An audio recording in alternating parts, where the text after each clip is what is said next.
মোহাম্মদ সাল্লাল্লাহু আলাইহি সাল্লাম বলেন, আমি রাতে ঘুমিয়েছিলাম, জিবরাইল আমার ডান হাত ধরলেন, মিকাইল আমার বাম হাত ধরলেন, ধরে আমাকে নিয়ে চলে যাচ্ছেন।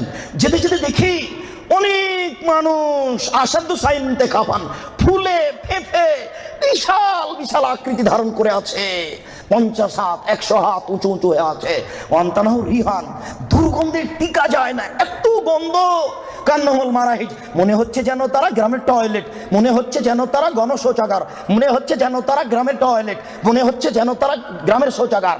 যেই শৌচাগার টয়লেট পরিষ্কার করা হয় না, গণশৌচাগার, গন্ধে টিকা যায় না, বিশাল বিশাল রূপ ধারণ করে আছে। আমি বললাম, জিবরাইল মানা হলাই, এ কি, এরা কে?